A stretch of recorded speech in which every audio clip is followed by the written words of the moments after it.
नमस्कार, देख रहे हैं आप सी न्यूज भारत। वक्त है न्यूज बुलेटिन का। बुलेटिन में बात होगी फिरोजाबाद की, जहां 9 मार्च को लगने वाली राष्ट्रीय लोक अदालत में 3 लाख मामलों का किया जाएगा निस्तारण। आगे बात करेंगे गजबा सौदा की, जहां विदिशा कुरवाई मार्ग पर ट्रैक्टर और मोटरसाइकिल की भिड़ंत में एक व्यक्ति की हुई मौत। और बात करेंगे हापुड़ की, जहां आबकारी विभाग ने की बड़ी कार्यवाही। इन तमाम खबरों पर करेंगे विस्तार से चर्चा। खबर जौनपुर से, जहां वस्त्र मंत्रालय भारत सरकार के हस्तशिल्प विभाग के तहत रजिस्टर्ड महिला शिल्पियों के लिए improve tool kit distribution programme के तहत 50 शिल्पियों को जरी जरदोजी क्राफ्ट में 19 प्रकार के सामानों का वितरण ठाकुरबाड़ी महिला विकास कल्याण समिति सिंगरा मऊ के मुख्यालय गौरीशंकर मंदिर पर आयोजित कार्यक्रम में किया गया, जिसमें स्टिचिंग मशीन अड्डा सहित जरी जरदोजी से संबंधित नवीन टूल किट का वितरण कार्यक्रम के मुख्य अतिथि हैंडीक्राफ्ट डिपार्टमेंट वाराणसी से आए विनय कुमार सिंह एवं संस्था प्रमुख डॉक्टर अंजू सिंह के द्वारा संयुक्त रूप से किया गया। Handicraft promoting officer Vinay Kumar Singh ने सभी शिल्पियों को हैंडीक्राफ्ट डिपार्टमेंट के द्वारा चलाई जा रही विभिन्न लाभकारी योजनाओं की जानकारी दी एवं नवीन टूल किट के द्वारा अपने कौशल को निखार कर बेहतर आय का सृजन करने की बात कही। कार्यक्रम के विशिष्ट अतिथि doctor Saroj Singh, retired principal TDPG college Jaunpur ने संस्था द्वारा महिलाओं के हित में किए जा रहे कार्यों की सराहना करते हुए सभी महिलाओं को आगे बढ़ने का हौसला दिया। उन्होंने सभी महिलाओं को सलाह दी कि अपने हाथ में हुनर हो तो किसी के आगे हाथ नहीं फैलाना पड़ता। कार्यक्रम को अतिथि अंकिता सिंह, सौरभ सिंह, तनु सिंह, सुरेश त्रिपाठी ने भी संबोधित किया। सांस्कृतिक कार्यक्रम श्रेया मिश्रा और कंचन के द्वारा प्रस्तुत किया गया। कार्यक्रम में विभिन्न क्षेत्रों के क्रमशः सिंगवाल, बदलपट्टी, रजनीपुर, सिंगरामऊ, करमपुर, कवेली, गनौली, घगरपारा, कचोरा आदि की शिल्पी महिलाएं लाभान्वित हुई। कार्यक्रम का संचालन अजय तिवारी एवं शुभम सिंह ने संयुक्त रूप से किया। मेरा नाम विनय कुमार सिंह है। मैं हस्तशिल्प संवर्धन अधिकारी, कार्यालय विकास आयुक्त, हस्तशिल्प, वस्त्र मंत्रालय, भारत सरकार से हूँ। आज का जो कार्यक्रम है ये वस्त्र मंत्रालय, भारत सरकार एवं ठाकुरबाड़ी महिला कल्याण समिति के संयुक्त तत्वाधान में कार्यक्रम आयोजित किया गया है। इसका मुख्य उद्देश्य प्रधानमंत्री जी का जो सपना है कि हर हाथ को काम मिले और हर व्यक्ति की आय बढ़े, उसको जोड़ते हुए वस्त्र मंत्रालय भारत सरकार द्वारा जरी जरदोजी शिल्प में सिलाई मशीन, अड्डा और विभिन्न तरह के जो औजार हैं वो सभी लाभार्थियों को दिए गए हैं। इस कार्यक्रम में 50 लाभार्थी हैं। सभी लोग इन सभी औजारों का प्रयोग करके विभिन्न प्रोडक्ट को बनाएंगे और उसको मार्केट में सेल करेंगे ताकि उनकी आय बढ़े। जौनपुर से सी न्यूज संवाददाता दिवाकर मिश्रा के साथ दीपक सिंह की रिपोर्ट। खबर लातेहार से, जहां आगामी चुनाव में जिलेवासियों द्वारा 100% मतदान करने व उन्हें अपने मताधिकार का उपयोग करने हेतु जागरूक करने के उद्देश्य से आज 2 मार्च को स्वीप कार्यक्रम के तहत आयोजित वॉकथॉन को समाहरणालय परिसर से जिला निर्वाचन पदाधिकारी सह उपायुक्त गरिमा सिंह के द्वारा हरी झंडी दिखाकर रवाना किया गया। इस दौरान उपायुक्त महोदया द्वारा जानकारी देते हुए बताया गया कि स्वीप मतदाता जागरूकता कार्यक्रम के तहत आसन्न लोकसभा चुनाव 2024 के प्रति मतदाताओं को जागरूक करने व मतदान के दिन बूथों पर कर मतदान करने के लिए प्रेरित करने की दिशा में जिला अंतर्गत विविध जागरूकता कार्यक्रम आयोजित किए जा रहे हैं। वॉकथॉन में सभी जिला स्तरीय पदाधिकारी, प्राथमिक उच्च प्राथमिक विद्यालयों, NCC कैडेट के छात्र छात्राएं शामिल हुए। अभियान का नेतृत्व विकास आयुक्त सुरजीत कुमार सिंह, निदेशक DRDA Prabhat Ranjan Chaudhary, SVEEP nodal पदाधिकारी अनिल मिंज, जिला जनसंपर्क पदाधिकारी डॉक्टर चंदन, जिला खेल पदाधिकारी संजीत कुमार द्वारा किया गया। आज हम लोगों ने एक वॉकथॉन ऑर्गेनाइज़ किया है जो हमारा आगामी लोकसभा चुनाव है। उसके लिए अभी तो अनाउंसमेंट नहीं हुआ है, लेकिन अभी से प्रशासन की तरफ से और प्रशासन और जो सोसाइटी के सभी स्टेक होल्डर्स हैं उनकी तरफ से जो स्वीप एक्टिविटीज़ हैं, जिसमें जनता के बीच मतदान को लेके और उनके हक को लेके जो जागरूकता अभियान है, अभी से हम लोगों ने उसकी शुरुआत कर ली है। तो यही उनमें से one of the SVEEP activities है हमारी। तो हमारी यही आशा है कि इस स्वीप एक्टिविटीज़ जो हम आज कर रहे हैं और जो अब अगले कुछ महीने करने वाले हैं चुनाव से पहले, उससे लातेहार की जनता में और जागरूकता आए और वो लोकसभा चुनाव के दिन ढेर सारी मात्रा में सब बाहर आए और अपना मतदान करें। लातेहार से सी न्यूज संवाददाता बबलू खान की रिपोर्ट।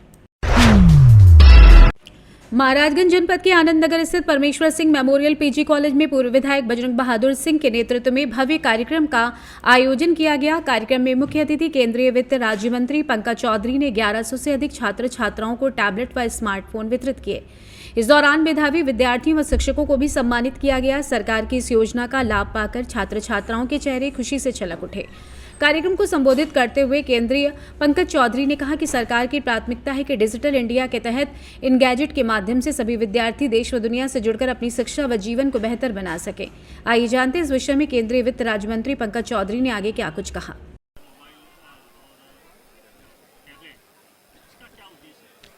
देखिए, देश बहुत तेजी से बदल रहा है और प्रधानमंत्री जी का डे 1 से था कि डिजिटल इंडिया को तेजी से आगे बढ़ाया जाए। और अगर आप देखें तो डिजिटल के वजह से देश में सर्वाधिक यूपीआई के माध्यम से ट्रांजैक्शन हो रहा है। आज करीब 18 लाख करोड़ रुपया का ट्रांजैक्शन यूपीआई के माध्यम से हुआ है और हर चीज़ में कहीं ना कहीं आधुनिकता आ रही है।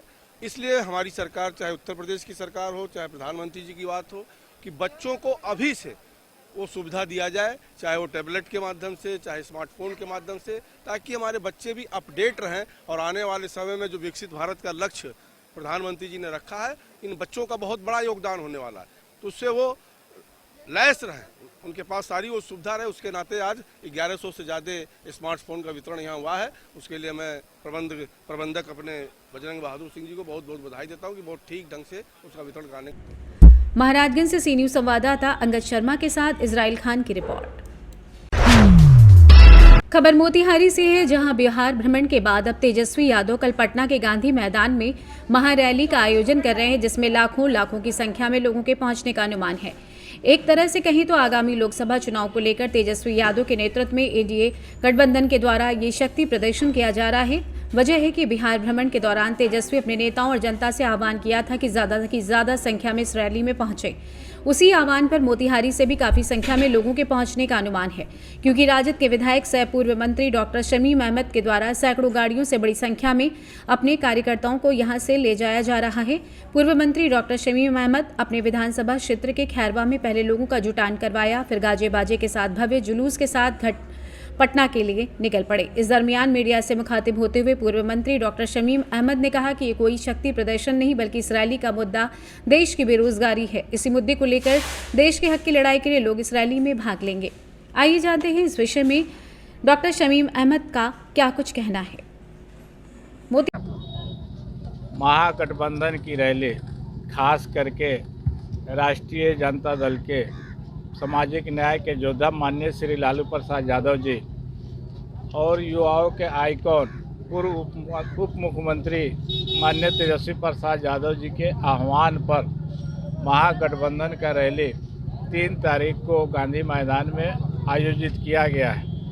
ये महारैला है और इसमें हर जगह से लोग 2 ही तारीख से ट्रेन से, निजी सवारी से अपने लोग चलना शुरू कर दिया है और कल गांधी मैदान पूरा रैला में गांधी मैदान दिखेगा नहीं, सिर्फ लोग ही दिखेंगे पूरा पटना में। और ये एक संकल्प लोग लेकर के आएंगे कि जो रोजगार केंद्र सरकार और बिहार सरकार जो रोजगार देने में, बेरोजगारी हटाने में जो काम नहीं कर रही है, उस सरकार को यहाँ के नौजवान, बुजुर्ग, महिला जो भी है, इसको हटाने के लिए संकल्प ले करके कि हमारे बिहार में बेरोजगारी कैसे मिले लोगों को। जो हमारे महागठबंधन की सरकार ने 17 महीना में 5 लाख युवाओं को रोजगार मिला और किस तरह क्रांति आई और सारे विभाग में जिस तरह से लोगों ने काम करना शुरू कर दिया था और इस पर फिर विराम लगता हुआ दिख रहा है। तो इसी के लिए 3 तारीख को रैली किया गया है और ये कल जितने भी लोग जाएंगे बिहार के सारे लोग संकल्पित होकर के आएंगे कि आज आपके क्षेत्र से कितना क्षेत्र से सारे हमारे राष्ट्रीय जनता दल के पदाधिकारी, आप पे कांग्रेस के पदाधिकारी और भाकपा माले सारे लोग ट्रेन से, बस से, गाड़ी से, निजी सवारी से, हमारे साथ भी जितने लोग अपने से गाड़ी सहयोग के हिसाब से करके लोगों ने चलना शुरू कर दिया। ये शक्ति प्रदर्शन है क्या लोकसभा के लेकर? बिहारी से सी न्यूज संवाददाता सचिन कुमार अंशु की रिपोर्ट।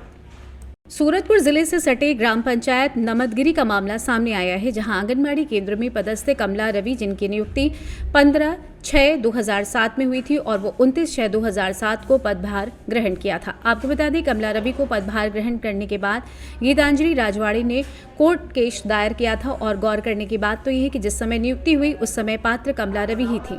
बात करें गीतांजलि की तो आज भी दस्तावेज सामने आए, उस सर्टिफिकेट में भी कमला रवि ही पात्र नजर आ रही हैं। गौर करने की बात तो यह है कि कोर्ट ने आखिरकार कौन से दस्तावेज के माध्यम से गीतांजलि राजवाड़े को नियुक्ति दी थी। वहीं ग्रामीणों का कहना है कि नियुक्ति गलत तरीके से की गई। कमला रवि को ही आंगनबाड़ी कार्यकर्ता के रूप में हम सब ग्रामीण देखना चाहते हैं। जिले में बैठे महिला बाल विकास अधिकारी ने भी कोर्ट का हवाला देकर बातों को टालते नजर आए। अब जब ये मामला कोर्ट का है, हम विषय में कुछ भी जानकारी नहीं दे सकते। छत्तीसगढ़ सूरतपुर से सी न्यूज संवाददाता सुरेंद्र साहू की रिपोर्ट। खबर फिरोजाबाद से है, जहां प्राधिकरण की सचिव और अपर जिला जज राजवेंद्र विक्रम सिंह के द्वारा दी गई जानकारी में बताया गया, फिरोजाबाद में 3 लाख वादों का होगा निस्तारण। 9 मार्च को लगेगी राष्ट्रीय लोक अदालत। फिरोजाबाद जिला विधिक सेवा प्राधिकरण के अध्यक्ष और जिला जज हरवीर सिंह के निर्देशन में 9 मार्च को आयोजित होने वाली राष्ट्रीय लोक अदालत में 3 लाख वादों का निस्तारण किया जाएगा। इसकी तैयारी सभी के द्वारा कर ली गई है। लोक अदालत में अधिक से अधिक वाद निस्तारण करके लोगों को न्याय दिलाने का फैसला लिया है। प्राधिकरण के सचिव और अपर जिला जज राजवेंद्र विक्रम सिंह ने कहा कि इस बार राष्ट्रीय लोक अदालत में 3 लाख वादों का निस्तारण का लक्ष्य रखा है। प्रशासन द्वारा राजस्व, बैंक के ऋण, मोटर दुर्घटना, प्रतिकार दावे के बाद, परिवार न्यायालय के बाद और अन्य विभागों के बाद चिन्हित किए गए हैं। कहा कि ट्रैफिक चालान के बाद लाखों की संख्या में है। वहीं बैंक ऋण को भी बहुत मामले हैं, जिसमें 4 से 5 हजार बैंक ऋण मामले निपटाने का लक्ष्य रखा गया है। आगामी आने वाली 9 मार्च को हमारी जनपद में प्रथम राष्ट्रीय लोक अदालत का आयोजन किया जा रहा है और इसमें हमारा जो टारगेट है 3 लाख वादों को निस्तारित करने का लक्ष्य रखा गया है। सबसे महत्वपूर्ण बात यह है कि जो इस दौरान ट्रैफिक चालान हुए हैं तो लाखों की संख्या में है, तो उसको बहुत सी संख्या में हम लोग को निपटारा है। फैमिली से संबंधित पारिवारिक मामले जो है, और इसके अलावा जो हमारा मोटर दुर्घटना अधिनियम है उसके मामले, बैंक ऋण के संबंधित बहुत ज़्यादा मामले हैं, उनमें करीब 35,000 मामलों में नोटिस भेजी गई हैं। उम्मीद है कि उसमें भी कम से कम 4-5 हज़ार मैटर निपटेंगे। और इसी तरह हर, चाहे रेवेन्यू रिकॉर्ड हो, चाहे सीमो के यहाँ, हर तरह की जो भी प्रॉब्लम्स है, जो मामले सुलह के आधार पर निपटाए जा सकते हैं, उनको इस राष्ट्रीय लोक अदालत में समाप्त किए जाएंगे। सर, एक सवाल आपसे कि गरीबों की पहुंच आज भी लोक अदालत से दूर है। तमाम प्रचार प्रसार के बाद भी जो लोग अशिक्षित हैं उनके पास ये नहीं पहुंचता, उस संबंध में लोग क्या करेंगे? नहीं, इस बार हमने जो तहसील है, ग्रामों में, ब्लॉक में पहुंचाने के लिए एक प्रचार वाहन जो लखनऊ से आया था, स्पेशल मंगाया था और गांव में जाके जिसने पूरा 2 दिन यहाँ के पूरे जनपद में 2 PLV के साथ गए हैं, उन्होंने पूरा प्रचार प्रसार किया है, ताकि यहाँ पर जो ग्रामीण जनता है जिसको इसका बारे में सारी इलाकों में तो हम कर देते हैं। फिरोजाबाद से सी न्यूज संवाददाता सन्नीश कुमार गुप्ता की रिपोर्ट। खबर गंजबा सौदा से है, जहां नगर से 25 किलोमीटर दूर विदिशा कुरवाई मार्ग पर ट्रैक्टर और मोटरसाइकिल के आमने सामने भिड़ंत हो गई, जिसमें एक व्यक्ति की मौके पर ही मृत्यु हो गई। सूत्रों के अनुसार वो अपनी खेती करने बसौदा से अप डाउन करता था। सूत्रों के अनुसार ट्रैक्टर की स्पीड बहुत ज्यादा तेज थी, जिससे वो ट्रैक्टर को कंट्रोल नहीं कर पाया और जाकर मोटरसाइकिल से टकरा गया। मामला देहात थाना गंजबा सौदा का है। एक्सीडेंट इतना भयंकर था कि देखने वालों के रोंगटे खड़े हो गए। गंजबा सौदा से सी न्यूज संवाददाता हेमंत आनंद की रिपोर्ट। हापुड़ जनपद के आगामी लोकसभा चुनाव और होली से पहले आबकारी विभाग ने बड़ी कार्रवाई करते हुए करीब 1 करोड़ 25 लाख रुपए की एक्सपायरी डेट की बियर की नष्ट किया। आबकारी विभाग ने आबकारी आयुक्त और जिलाधिकारी हापुड़ के निर्देशन पर कार्रवाई की है। आबकारी अधिकारी ने बताया कि बडवाइजर ब्रांड की बियर को एक्सपायरी हो चुकी थी, नष्ट करवाया गया। आगामी लोकसभा चुनाव और होली का देखते हुए तीनों आबकारी इंस्पेक्टरों को भी तैनात किया गया है, जो अपने अपने क्षेत्रों में चेकिंग अभियान चलाएंगे। सर, आबकारी विभाग द्वारा कार्रवाई की गई है, क्या कार्रवाई थी पूरी? हमारे बांड अनुज्ञापन पर 3684 पेटियाँ बियर की थी, जो विभिन्न जगहों से आई थी, किंतु एक्सपायर हो गई थी। एक्सपायर और कालबाधित होने के कारण आबकारी आयुक्त की अनुमति से और जिलाधिकारी महोदया की अनुमति लेके 3684 पेटियों को विनष्ट किया गया है। तो कितनी कीमत इनकी? इसकी कीमत 1 करोड़ 25 लाख के आसपास थी। जिस तरीके से सर होली भी आ रही है, तो आगे क्या कार्रवाई चलती रहेगी? होली के देखते हुए और आगामी चुनाव को देखते हुए हमने 3 टीमों का गठन किया है। हमारे तीनों इंस्पेक्टर अपने अपने क्षेत्रों में प्रवर्तन कार्रवाई करेंगे होली और आगामी चुनाव को देखते हुए। हापुड़ से सी न्यूज संवाददाता सुनील कुमार की रिपोर्ट। रायबरेली सदर विधानसभा की जिम्मेदारी सौंपी गई है एडवोकेट को। जिलाध्यक्ष की संस्तुति पर प्रदेश नेतृत्व द्वारा जहां अरविंद श्रीवास्तव को सदर विधानसभा का संयोजक नियुक्त किया गया, वहीं सदर क्षेत्र के लिए संगठनात्मक रूप से चुनाव प्रबंधन समिति भी घोषित कर दिया गया है। संयोजक नियुक्त होने के बाद भाजपा नेता अरविंद श्रीवास्तव ने पार्टी के प्रति धन्यवाद ज्ञापित करते हुए कहा कि भाजपा की जन कल्याणकारी योजनाओं का लाभ हर वर्ग को सीधे मिल रहा है, जिस कारण से जनता ने फिर से केंद्र में भाजपा की पूर्ण बहुमत की सरकार बनाने का संकल्प ले लिया है। चर्चा हो रही है कि कायस्थों के शहर रायबरेली में कायस्थ समाज के जिला अध्यक्ष प्रांतीय नेता अरविंद श्रीवास्तव को इतनी बड़ी जिम्मेदारी देकर भाजपा कायस्थ मतदाताओं को आकर्षित करने का प्रयास कर रही है। सर अपना परिचय बताएं। मैं अरविंद श्रीवास्तव एडवोकेट, अभी हाल ही में मुझे संयोजक बनाया गया है सदर विधानसभा क्षेत्र रायबरेली का भारतीय जनता पार्टी। जी, क्या कार्यक्रम आज रखा गया? देखिए, कल सदर विधानसभा की चुनाव प्रबंधन समिति की घोषणा हुई है, जिससे मुझे संयोजक का दायित्व दिया गया है और लोकसभा चुनाव आने वाले हैं, उसी की तैयारी हेतु ये भारतीय जनता पार्टी ने चुनाव प्रबंधन समिति बनाई है और आज ये कमेटी पूरी बन गई है यहाँ पर। इसके बाद हम लोग इनका कमेटी के जो पदाधिकारी हैं उनको कार्य देंगे और हमको किसी भी दशा में रायबरेली लोकसभा सीट जीतनी है भारतीय जनता पार्टी। रायबरेली से सी न्यूज संवाददाता इंद्रेश की रिपोर्ट। खबर सूरजपुर से है, जहां छत्तीसगढ़ राज्य में अभी कक्षा 10वीं और 12वीं का बोर्ड परीक्षा चल रहा है। ऐसे में भायाथान के एबीओ घनश्याम सिंह और नायब तहसीलदार प्रियंका टोपो ने स्वामी आत्मानंद विद्यालय में औचक निरीक्षण करने पहुंचे, जहां एबीओ घनश्याम सिंह ने बताया कि यहां शांतिपूर्ण रूप से कक्षा 10वीं और 12वीं की परीक्षा हो रही है। यदि कोई परीक्षार्थी नकल करते हुए पकड़ा जाएगा तो उसके ऊपर कार्रवाई की जाएगी। विकासखंड भैयाथान अंतर्गत 11 सेंटर बनाए गए हैं। कल 1 मार्च से हाई स्कूल हायर सेकेंडरी की परीक्षाएं यहाँ पर चल रही हैं। परीक्षा का किस प्रकार से, मतलब नकल वकल का कुछ संभावना सर? नहीं, सभी परीक्षा केंद्रों में परीक्षा एकदम शांतिपूर्ण ढंग से संचालित हो रही है। हम लोग जिला स्तरीय उड़नदस्ता टीम से लगातार सभी केंद्रों में जाकर सघन निरीक्षण कर रहे हैं। इस प्रकार की कोई बात नहीं है। सूरजपुर से सी न्यूज संवाददाता सुरेंद्र साहू की रिपोर्ट। फिलहाल के लिए बुलेटिन में बस इतना ही। देश और दुनिया की बड़ी खबरों के लिए कहीं नहीं जाइए और देखते रहिए सी न्यूज भारत।